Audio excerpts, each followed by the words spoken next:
Good evening, everyone. A very warm welcome to today's book reading session. We will start our reading with a short meditation.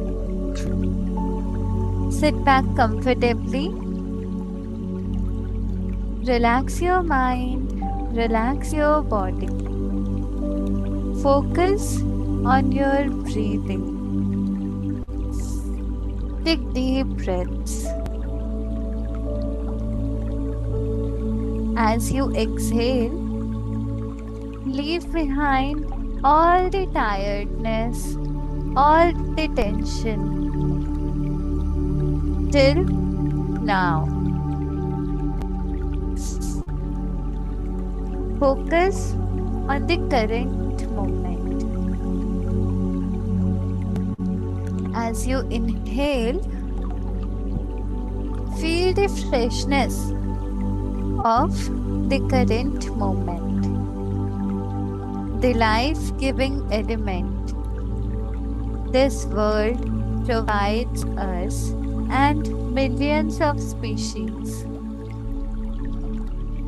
Be grateful for all the five elements: air, water, land, fire, and space. Be grateful for your existence. Be grateful and appreciate yourself for all you do, because self appreciation works as a fuel in our growth. Be thankful to God for everything you have, you had, and you will have. Be grateful every moment, every day, every second of your life. Focus on the now, because you have everything. You have been provided everything you need in the current moment. Affirm: I am made of love and light. I am God's child. I am enough. Om Shanti. Now I'll share the screen.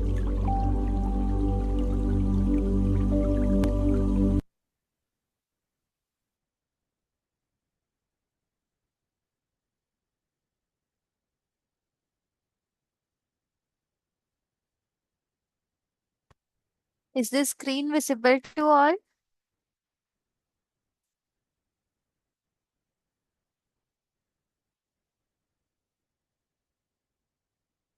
Yes, Is the it's screen visible. visible? Hanji, it's visible. Thank you. Thank you, sister. So we were doing transforming illness into enlightenment.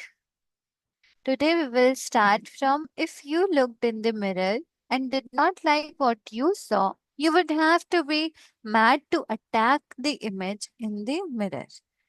That is precisely what you do when you are in a state of non acceptance. And of course, if you attack the image, it attacks you back. If you accept the image, no matter what it is, if you become friendly toward it, it cannot not become friendly toward you. This is how you change the world. Author ने यहाँ पे example दिया है कि जैसे अगर हम mirror में देखेंगे और हमें पसंद नहीं आएगा जो हम देखेंगे, तो फिर हम क्या चाहेंगे कि हम उस इमेज को अटैक करें। अभी क्या होगा, ये नॉन एक्सेप्टेंस है, क्योंकि हमने इसको एक्सेप्ट नहीं किया, इसलिए हम ये पसंद नहीं कर रहे हैं, तो हम उसको अटैक करना चाहते हैं। और जब हम उसको अटैक करेंगे, मिरर में जो हम देख रहे हैं वो हमारी खुद की रिफ्लेक्शन है, तो अगर हम उसको अटैक करेंगे तो वो भी हमें अटैक करेगा। लेकिन अगर हम उस इमेज को एक्सेप्ट करेंगे, चाहे वो कैसी भी हो, और अगर हम उसके लिए फ्रेंडली होंगे, तो ऐसा नहीं हो सकता है कि वो इमेज हमारे लिए फ्रेंडली ना हो।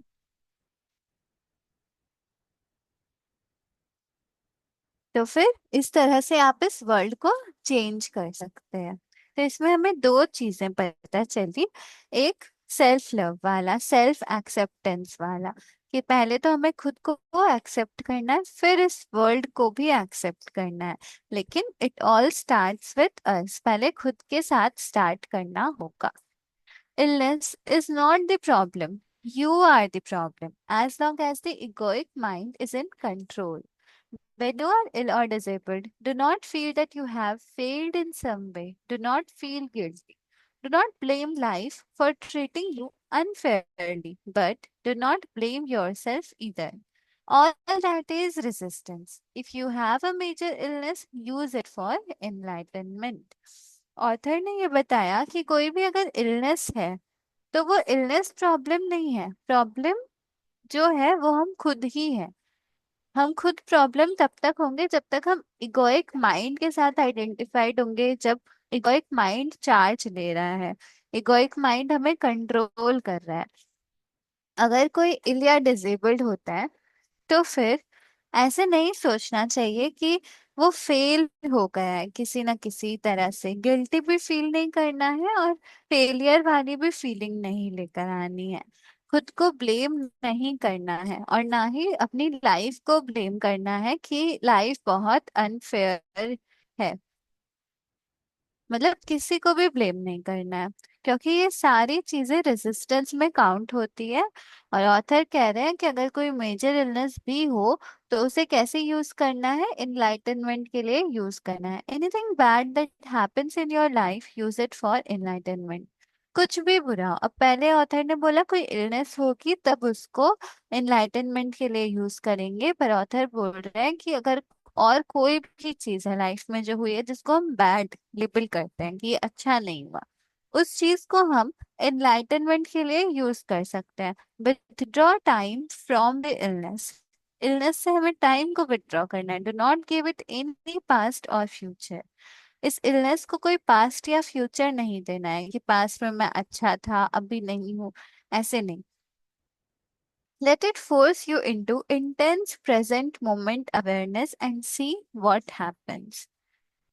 तो वो जो भी इलनेस होगी, उसको ऐसे लेट करना है कि वो हमें इंटेंस प्रेजेंट मोमेंट अवेयरनेस में लेकर जाए, और उसके बाद हमें देखना है कि क्या होता है। Become an alchemist. तो हमें एक एल्केमिस्ट बनना है। इससे एक चीज याद आई कि नेक्स्ट बुक जो हम स्टार्ट करने वाले हैं वो भी द एल्केमिस्ट ही है। इसका जल्दी आपको मिल जाएगा notification. So become an alchemist, transmute base metal into gold, suffering into consciousness, disaster into enlightenment. alchemist किसको बोलते हैं आप लोगों को पता है? alchemist वो होता है जैसे जो भी कोई मेटल होता है, ऐसे कहा जाता है कि उस बेस मेटल से वो गोल्ड बना लेता है, तो वही alchemist होता है। अभी ऑथर कह रहे हैं कि अल्केमिस्ट बन के आपको बेस मेटल को गोल्ड में ट्रांसम्यूट करना है। कोई आपकी सफरिंग है, तो उससे आपको कॉन्शियसनेस में आना है, कॉन्शियस होना है और ज्यादा। और कोई भी डिजास्टर लाइफ में कुछ हुआ हो, तो उसको एनलाइटनमेंट में चेंज कर लेना है। Are you seriously ill and feeling angry now about what I have just said? तो क्या आपको गुस्सा आ रहा है ये जो ऑथर ने ये बातें कही उस पे? Then that is a clear sign that the illness has become part of your sense of self and that you are now protecting your identity. तो इसका क्लियर साइन क्या है कि जो भी इलनेस है ना, वो हमारे लिए पार्ट ऑफ हमारी सेंस ऑफ सेल्फ बन गई है। और अभी हम अपनी आइडेंटिटी को प्रोटेक्ट करें, क्योंकि उस इलनेस से हमने अपनी सेल्फ को डिराइव कर लिया है। तो अगर उस इलनेस के बारे में ऑथर कुछ कह रहे हैं, तो हम ऐसे सोच रहे हैं, मतलब हमारा जो माइंड है अगर हम उसके साथ आइडेंटिफाइड है, तो माइंड, इगोइक माइंड खुद को बचाना चाहता है, प्रोटेक्ट करना चाहता है, as well as protecting the illness, और उस इलनेस को भी प्रोटेक्ट करना चाहता है। The condition that is labelled illness has nothing to do with who you truly are. तो ये जो कंडीशन है ना, जो हम लेबल करके बार बार कह रहे हैं इलनेस इलनेस, तो ये इलनेस का कोई काम नहीं है, जो हम ट्रूली हैं, क्योंकि ट्रूली तो हम एक बीइंग है ना, और वो बीइंग इक्वल होती है, वो इल नहीं होती है, वो बीइंग प्योर होती है, पावरफुल होती है। व्हेन डिजास्टर स्ट्राइक्स, क्या होगा अगर लाइफ में कुछ डिजास्टर आएगा तो, as far as the still unconscious majority of the population is concerned, only a critical limit situation has the potential to crack the hard shell of ego and force them into surrender and so into the awakened state। ये जो line है इसका मतलब हो रहा है कि जो हम unconscious, majority of the population जो अनकॉन्शियस है, only a critical limit situation has the potential to crack the hard shell of the ego। मतलब जो हमारी लाइफ की एकदम क्रिटिकल लिमिट सिचुएशन होती है ना, उसी के अंदर में वो पोटेंशियल होता है कि हमारी ईगो की जो हार्ड शेल है उसको क्रैक कर सके, और फिर हमें फोर्स करे वो कि हम सरेंडर करें और एक अवेकेंड स्टेट में आए। A limit situation arises when, through some disaster, drastic upheaval, deep loss, or suffering, your whole world is shattered and doesn't make sense anymore। Limit situation कैसे राइज होती है? जब कोई डिजास्टर के थ्रू कोई drastic upheaval, deep loss होता है, कोई सफरिंग होती है, जिससे कि हमें लगता है कि हमारी पूरी दुनिया हिल गई है, और उसके बाद में ऐसे लगता है कि अब कोई सेंस नहीं बनता है हमारे रहने का या फिर हमारे होने का। ऐसी कोई सिचुएशन होती है ना, उसको लिमिट सिचुएशन कहा जाता है। It is an encounter with death, B it physical और साइकोलॉजिकल। और ये कुछ ऐसी सिचुएशन होती है कि ऐसा लगता है कि हमारा एनकाउंटर डेथ के साथ हो गया है। तो फिजिकल डेथ तो बॉडी की डेथ होती है, और साइकोलॉजिकल डेथ जब हम ऐसा सोचते हैं कुछ बहुत ज्यादा बड़ा होता है। The egoic mind, the creator of this world, collapses. तब क्या होता है? ये डेथ इगोइक माइंड की होती है, और उस टाइम जो हमारी वर्ल्ड का क्रिएटर है, मतलब इगोइक माइंड जो है, वो कोलैप्स करता है। Out of the ashes of the old world, a new world can then come into being। तो ये जो ओल्ड वर्ल्ड, जब हम अनकॉन्शियस थे उसकी, वो जो ओल्ड वर्ल्ड जब उसकी डेथ हो जाती है, इगोइक माइंड जब नहीं रहता, तब उसकी एशेस से एक न्यू वर्ल्ड हमारा क्रिएट होता है। There is no guarantee of course that even a limit situation will do it, but the potential is always there. अभी ऑथर कह रहे हैं कि उसकी कोई गारंटी नहीं है कि लिमिट सिचुएशन से ऐसा होगा ही, पर लिमिट सिचुएशन में ये पोटेंशियल जरूर होता है। Some people's resistance to what is even intensifies in such a situation। कुछ लोगों की जो रेजिस्टेंस होती है ना टू व्हाट इज मतलब कि जो नाव है उसको एक्सेप्ट नहीं करते हैं। जब उसको रेजिस्टेंस, मतलब रेजिस्टेंस मिलती है, एक्सेप्टेंस नहीं मिलती, तो फिर वो और ज्यादा इंटेंसिफाई करता है उस टाइप की सिचुएशन को। मतलब लाइफ में कोई सिचुएशन आई और हमने रेजिस्ट किया, तो फिर वो जो सेम सिचुएशन है ना, वो और ज्यादा बड़ी होती है, and so it becomes a descent into hello. In others, there may only be partial surrender, but even that will give them a certain depth and serenity that were not there before। कुछ लोगों में क्या होता है, surrender full नहीं रहता, partial रहता है, थोड़ा सरेंडर आता है, पर वो जो थोड़ा भी है ना, उससे भी क्या होता है कि उनको कुछ डेप्थ मिलती है, दैट वेर नॉट बिफोर, जो पहले नहीं थी। तो धीरे धीरे वो कॉन्शियस होना शुरू हो जाते हैं। Parts of the ego shall break off, and this allows small amounts of the radiance and peace that lie beyond the mind to shine through। ये जो ईगो शेल है, इसके जो पार्ट्स हैं ये टूट जाते हैं। जब हमने पढ़ा ना कि हार्ड शेल ईगो का, वो कैसे टूटता है? इन लिमिट सिचुएशन से। तो इसकी शेल जब ब्रेक ऑफ होती है तो ये अलाउ करता है कि स्मॉल अमाउंट्स ऑफ रेडियंस उसको अलाउ करता है, and peace that lie beyond the mind to shine through. जैसे हमने पहले के सेशंस में पढ़ा कि हमारी जो माइंड है, माइंड मतलब इगोइक माइंड, उस टाइम हमें वो फीलिंग्स आते हैं बहुत अलग अलग टाइप्स के। जैसे कभी कुछ अच्छा होता है, तो ये जो लाइफ की सिचुएशंस होती है, पीपल होते हैं, जो हमें ऐसे लगता है ना कि इनकी वजह से हम खुश हैं, अब ये सब कुछ अच्छा अच्छा चल रहा है। तो ऑथर ने बोला था कि आप अपने आप से क्वेश्चन पूछे, क्या ये हैप्पीनेस परमानेंट है? क्योंकि वो जो सरफेस में हमें हैप्पीनेस दिख रही है, उसके अंदर में जो एकदम ट्रू बीइंग है, वो क्या है?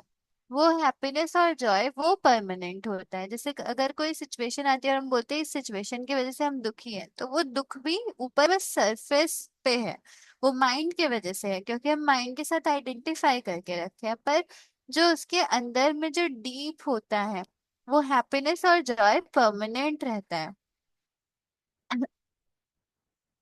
इसीलिए जब ईगो की शेल ब्रेक ऑफ होती है, मतलब माइंड से जब हम डिसआइडेंटिफाइड होते हैं, तो जो हमारे अंदर की जो बीइंग की जो परमानेंट पीस होती है, रेडियंस होती है, वो फिर शाइन करना शुरू करती है, हम कॉन्शियस होने लगते हैं।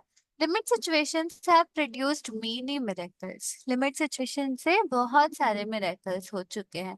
There have been murderers in death row waiting for execution who in the last few hours of their lives experienced the egoless state, and the deep joy found themselves in became so intense as to produce unbearable suffering.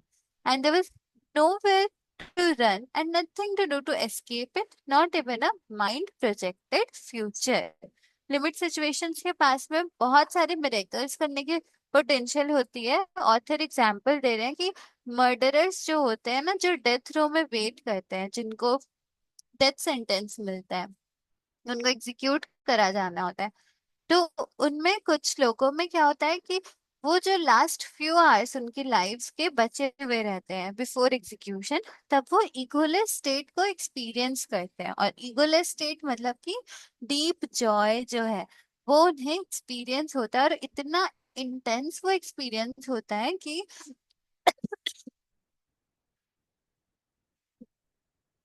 उससे unbearable suffering को वो produce करते हैं। और वहां उन लोगों के पास में कहीं पे भी भागने के लिए, एस्केप करने के लिए कुछ भी नहीं होता है। Not even a mind projected future. तो माइंड प्रोजेक्टेड फ्यूचर भी नहीं है, क्योंकि उनका तो फ्यूचर में कुछ नहीं होता है ना, उनका तो अभी डेथ सेंटेंस ही मिलने वाला है। तो वो फ्यूचर के बारे में भी नहीं सोचते हैं। पास्ट फ्यूचर ये सब के बारे में हम सोचना बंद कर देते हैं। ईगोलेस स्टेट में हम खाली सिर्फ नाउ के बारे में सोचते हैं। So they were forced into complete acceptance of the unacceptable. तो वो लोग किस चीज में फोर्स्ड हो जाते हैं? कि वो कंप्लीटली उस चीज को एक्सेप्ट कर ले जिसको कि हम अनएक्सेप्टेबल मानते हैं। दे वर फोर्स्ड इनटू सरेंडर। तो उनको सरेंडर करने में फोर्स किया जाता है इन लिमिट सिचुएशन से। In this way, they were able to enter the state of grace with which comes redemption, complete release from the past. तो इस तरह से क्या होता है कि वो एक स्टेट ऑफ ग्रेस में एंटर करते हैं, जो कि रिडेम्पशन से आता है। रिडेम्पशन क्या होता है? Complete release from the past, जब हम पास्ट से कंप्लीटली रिलीज्ड हो जाते हैं। Of course, it is not really the limit situation that makes room for the miracle of grace and redemption, but the act of surrender. अभी author कह रहे हैं कि ये जो काम है ना, कि हम जो ग्रेस और रिडेम्पशन वाली स्टेट में आते हैं, ये सिर्फ लिमिट सिचुएशन से नहीं होता। पर लिमिट सिचुएशन में देखिए पोटेंशियल होता है ना कि वो बहुत मिरेकल्स प्रोड्यूस कर सके। यहाँ पे एक्सेप्टेंस आ जाती है, complete acceptance of the unacceptable. जब उसमें आ गए हम लोग एक्सेप्ट कर सकते हैं, तो हम सरेंडर भी कर सकते हैं। और जब हम सरेंडर करते हैं, तब वो मिरेकल होता है of grace and redemption. So, whenever any kind of disaster strikes or something goes seriously wrong, illness, disability, loss of home or fortune, or of a socially defined identity, breakup of a close relationship, death or suffering of a loved one, or your own impending death, know that there is another side to it, that you are just one step away from something incredible. A complete alchemical transmutation of the base metal of pain and suffering into gold. That one step is called surrender.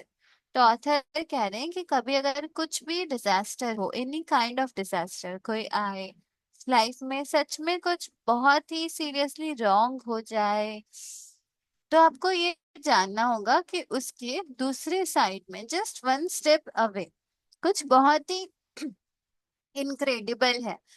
वहां पे एक complete alchemical transmutation होगा of base metal of pain and suffering. हमारे पास base metal क्या है? Pen और suffering. जब कुछ सच में कुछ बहुत ज्यादा गलत हुआ है तो ये base metal of pain and suffering है हमारे पास, और हम एज एन एल्केमिस्ट इसको ट्रांसम्यूट करेंगे इनटू गोल्ड। और ये जो वन स्टेप है, ये वन स्टेप कैसे आएगा? वन स्टेप ये सरेंडर का स्टेप है कि जैसे हम सरेंडर करेंगे तो वो जो पेन और सफरिंग है वो गोल्ड में ट्रांसम्यूट हो जाएगी। I do not mean to say that you will become happy in such a situation, you will not, but fear and pain will become transmuted into an inner peace and serenity that come from a very deep place, from the unmanifested itself. It is the peace of God which passes all understanding. Author कह रहे हैं कि उनके बोलने का ये मतलब नहीं है कि आप हैप्पी हो जाओगे उस सिचुएशन में,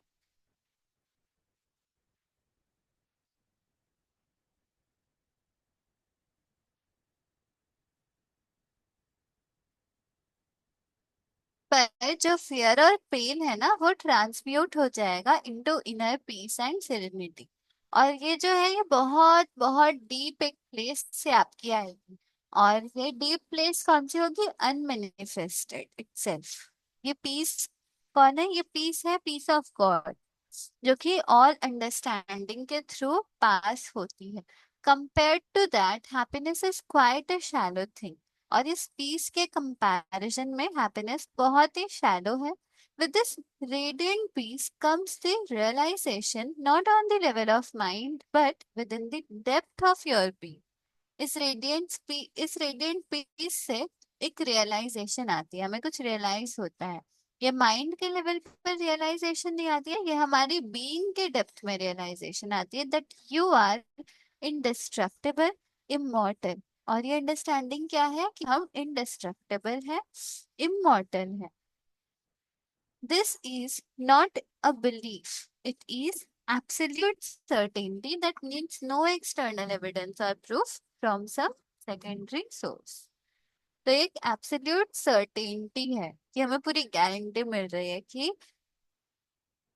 इसको कोई एक्सटर्नल एविडेंस भी नहीं चाहिए। इतना ज्यादा हमने इसको रियलाइज करके एक्सेप्ट कर लिया इस ट्रुथ को कि हम इंडिस्ट्रक्टिबल है, इमॉर्टल है, और इससे हमें एक पीस मिलती है।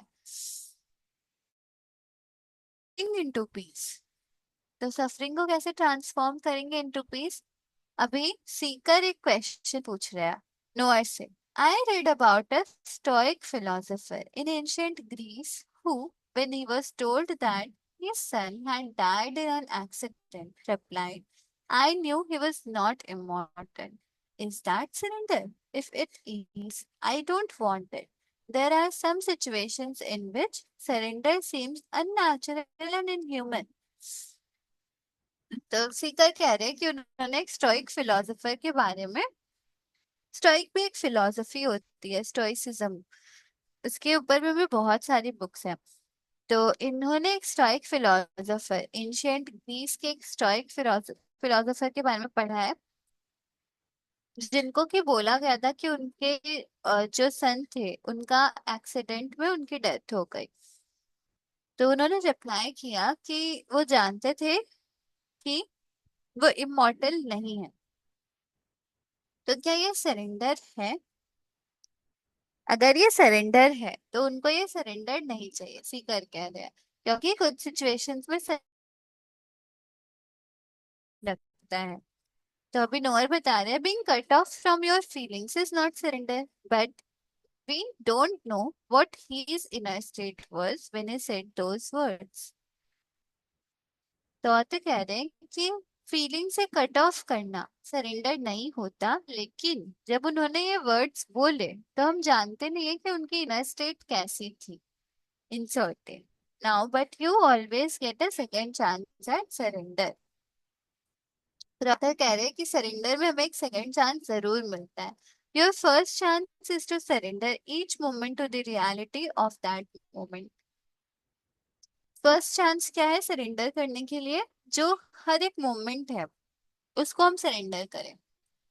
पूरी तरह से सरेंडर करें into two the reality of that moment, मतलब उस मोमेंट में जो भी रियलिटी है उस पे हम सरेंडर करें। Knowing that what is can not be undone because it already is, you से यस टू व्हाट इज और एक्सेप्ट व्हाट इजंट। तो ये जानना कि जो कुछ है उसको हम बदल नहीं सकते हैं क्योंकि वो ऑलरेडी है। तो हम यस बोलते हैं जो जो कि नाव में है, व्हाट इज जो है उसको हम यस बोलते हैं, उसको हम और एक्सेप्ट करते हैं जो नहीं है। then you do what you have to do whenever whatever the situation requires। तो पहला स्टेप क्या है कि हम सरेंडर करते हैं उस मोमेंट को, और जो कुछ भी है उसको हम जानते हैं कि हाँ वो है, ऑलरेडी है।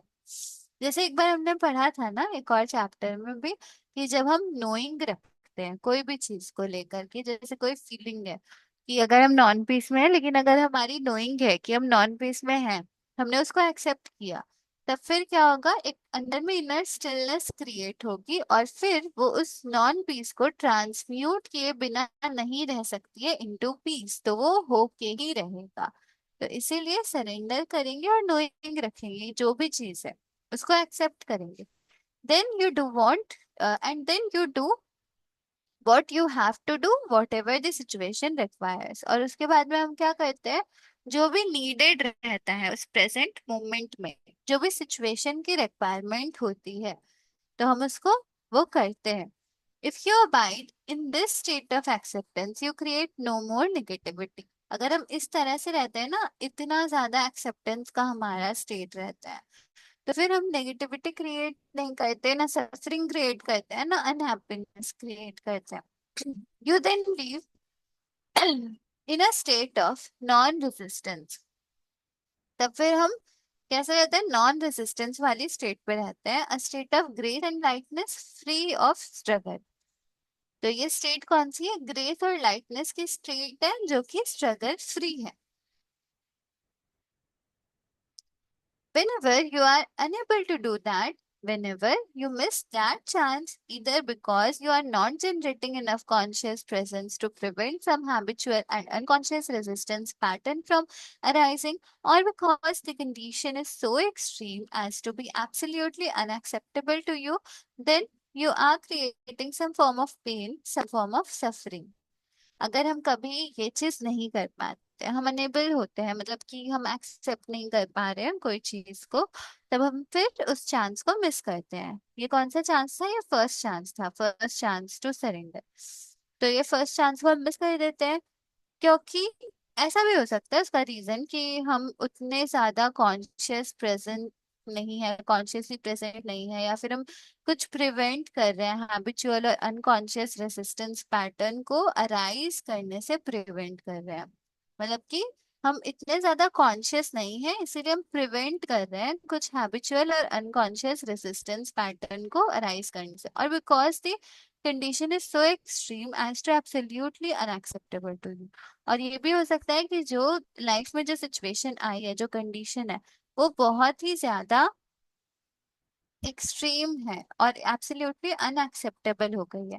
Then you are creating some form of pain, some form of suffering, और इसलिए हम फिर कुछ पेन और सफरिंग को क्रिएट करते हैं। It will look as if the situation is creating the suffering. ऐसे लगता है उस वक्त की जो सिचुएशन है ना लाइफ में, उस वजह से वो सफरिंग क्रिएट हुई है, मतलब वो सिचुएशन क्रिएटर है उस सफरिंग का। But ultimately this is not so, your resistance is. पर ऑथर कह रहे हैं कि वो सिचुएशन हमारी सफरिंग के क्रिएटर नहीं है, जो हम रेसिस्ट कर रहे हैं, हमारी रेजिस्टेंस उस सिचुएशन की क्रिएटर है, उस सफरिंग की क्रिएटर है।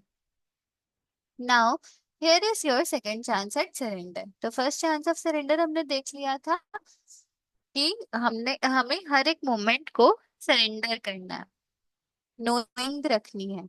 और सेकेंड चांस क्या है सरेंडर का, if you can not accept what is outside then accept what is inside.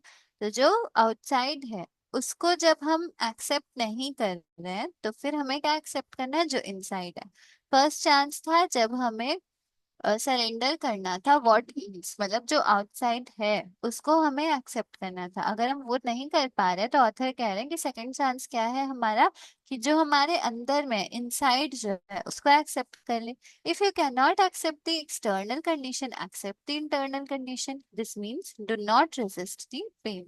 इसका मतलब क्या होता है, इनसाइड में आपको जो भी फील हो रहा है, चाहे नॉन पीस हो, पेन हो, सफरिंग हो, उसको रेसिस्ट नहीं करना, allow it to be there. उसको अलाउ करना है कि वो वहां रहे। Surrender to the grief, despair, fear, loneliness और whatever form the suffering takes. तो ये जो सफरिंग है इसके बहुत सारे फॉर्म्स हो सकते हैं, ग्रीफ, डिस्पेयर, फियर, लोनलीनेस, और कुछ भी हो सकता है। तो उस चीज को हम सरेंडर करें। अगर हम उस मोमेंट को नहीं सरेंडर कर पा रहे, व्हाट इज को सरेंडर नहीं कर पा रहे, तो जो इनसाइड है, जो फीलिंग है, तो उस चीज को हम सरेंडर कर सके, अलाउ करें उसको कि हाँ वो है। Witness it without labelling it mentally. तो उसको हमें विटनेस करना है अपने अंदर में, उसको लेबल नहीं करना है। एम्ब्रेस इट, उसको एम्ब्रेस करिए, then see how the miracle of surrender transmutes deep suffering into deep peace. तो जब हम उसको एम्ब्रेस करते हैं ना, फुल्ली टोटली एक्सेप्ट करते हैं, जैसे पहले भी ऑथर ने बोला था, नोइंग जब हम रखते हैं तो एक इनर स्टिलनेस क्रिएट होती है। तो यहाँ पे भी ऑथर यही कह रहे हैं कि जब हम उस चीज को सरेंडर करते हैं तो फिर वो मिरेकल ऑफ सरेंडर होता है, जिस वजह से जो डीप सफरिंग है वो डीप पीस में ट्रांसम्यूट हो जाती है। This is your crucifixion, let it become your resurrection and ascension. I do not see how one can surrender to suffering. तो सीकर कह रहे हैं कि उनको नहीं समझ आ रहा है कि कैसे कोई सफरिंग में सरेंडर कर सके।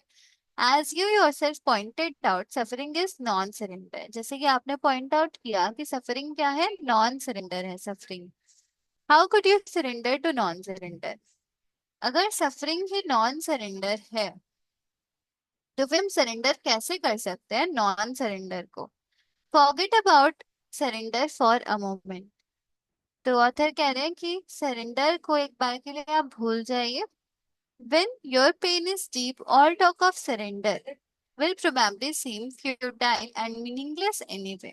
जब पेन बहुत डीप होता है तो ये जितने भी सरेंडर की बातें होती है वो सब कुछ फ्यूटाइल लगता है, बेकार लगता है, मीनिंगलेस लगता है। When your pain is deep, you will likely have a strong urge to escape from it rather than surrender to it. तो जब पेन होता है, पेन बहुत डीप होता है, तब फिर एक स्ट्रॉन्ग अर्ज होती है कि उसको हम एस्केप करें, उससे हम एस्केप करें rather than surrender to it. Surrender करने की जगह उससे हम एस्केप करें। You don't want to feel what you feel. तो हम ये फील नहीं करना चाहते हैं, जो भी हम फील कर रहे हैं उसको हम फील नहीं करना चाहते हैं। What could be more normal? इससे ज्यादा नॉर्मल क्या हो सकता है? But there is no escape, no way out.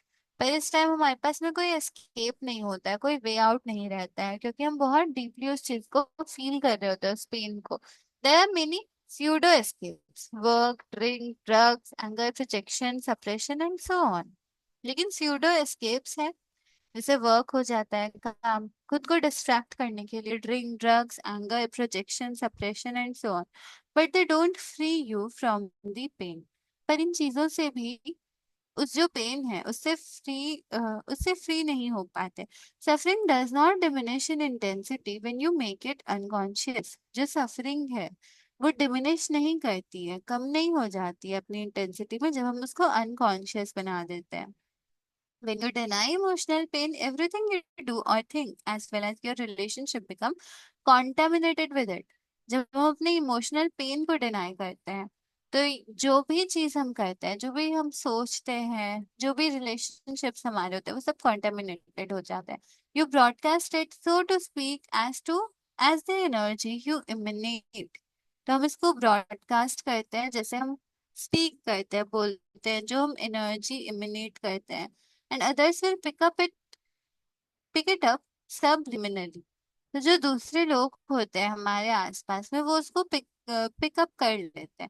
If they are unconscious, they may even feel compelled to attack और hurt you in some way, और you may hurt them in an unconscious projection of your pain. जब हम pen में होते हैं तो दूसरे भी सब्लिमिनली उसको पिकअप कर लेते हैं और फिर वो भी कंपेल्ड हो जाता है। अगर वो अनकॉन्शियस है तो वो भी कंपेल्ड होते हैं कि वो हमें अटैक करने के लिए, हर्ट करने के लिए किसी ना किसी तरह से, या फिर हम ही उन्हें हर्ट कर देते हैं कोई अनकॉन्शियस प्रोजेक्शन अपने पेन की वजह से। You attract and manifest whatever correspond to your inner state. तो हम you attract and manifest whatever corresponds to your inner state. तो जो हम इनर स्टेट, जो हमारी जैसी इनर स्टेट होगी वैसे ही हम अट्रैक्ट करते हैं और मैनिफेस्ट करते हैं अपनी लाइफ में। तो ये बहुत बहुत ही डीपली हम इस बात को याद रखेंगे। और आज के लिए सेशन में इतना ही। कल से हम when there is no way out से स्टार्ट करेंगे और आपको क्वेश्चंस ग्रुप में मिल जाएंगे। उसको आप रिप्लाई, उसको आप आंसर करने की कोशिश करिएगा। Thank you so much for joining.